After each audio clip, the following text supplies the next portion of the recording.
अमित और उसके 3 दोस्त राहुल, निशा और सौरभ वीकेंड ट्रिप पर एक सुनसान गांव पहुंचे। वहां एक पुरानी उजाड़ हवेली थी जिसके बारे में गांव वालों ने चेतावनी दी, रात में वहां मत जाना, वो हवेली श्रापित है। राहुल ने हंसते हुए कहा, अरे भूत वूत कुछ नहीं होते, और चारों दोस्त हवेली में चले गए। अंदर घुसते ही दरवाजा खुद ब खुद बंद हो गया। हवा ठंडी और भारी लगने लगी। अचानक एक लड़की के रोने की आवाज गूंज उठी।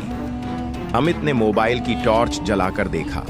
हर तरफ धूल और टूटी हुई चीजें पड़ी थीं। तभी निशा की नजर एक पुराने आईने पर पड़ी। आईना धूल से भरा था, लेकिन उसमें अजीब सी हलचल दिखी। राहुल ने आईने पर हाथ फेरा और तभी आईने में एक डरावना चेहरा उभरा, बिल्कुल जल चुका, लाल आंखों वाला।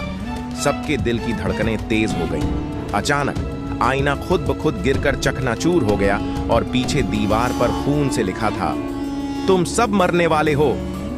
डर के मारे चारों ने भागने की कोशिश की, लेकिन हवेली का दरवाजा अंदर से बंद था। निशा रोने लगी, हमें यहां से निकलना होगा।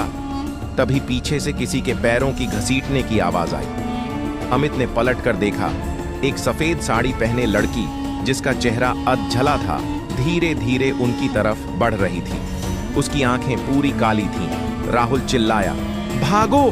लेकिन उनके पैरों के नीचे जमीन ही नहीं थी। सब धड़ाम से नीचे तहखाने में गिर गए और वहां दीवारों पर इंसानों की हड्डियां टंगी थीं। तहखाने में एक कोने में पुराना ट्रंक रखा था। अमित ने डरते हुए उसे खोला। अंदर एक पुरानी डायरी थी। निशा ने पढ़ना शुरू किया।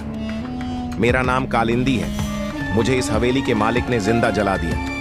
अब हर साल मैं उनकी आत्माएं ले जाती हूं। तभी एक ठंडी हवा चली और कालिंदी सामने खड़ी हो गई। उसकी हड्डियों से धुआं उठ रहा था।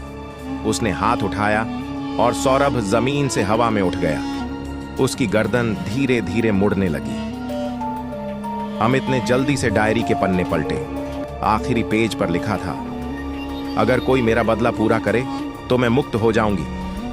अमित ने दीवार पर लगी हवेली मालिक की पुरानी तस्वीर पर वार किया। तस्वीर टूटते ही हवा में गूंजती चीखें गूंज उठीं। कालिंदी जोर से चिल्लाई और देखते ही देखते राख बन गई। दरवाजा खुद ब खुद खुल गया।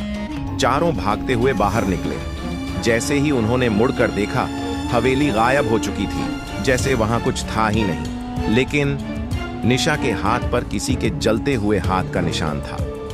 क्या सच में वे बच पाए? आपको क्या लगता है? कमेंट में बताएं और वीडियो अच्छा लगे तो लाइक और सब्सक्राइब करना ना भूलें। और पूरा वीडियो देखने के लिए धन्यवाद।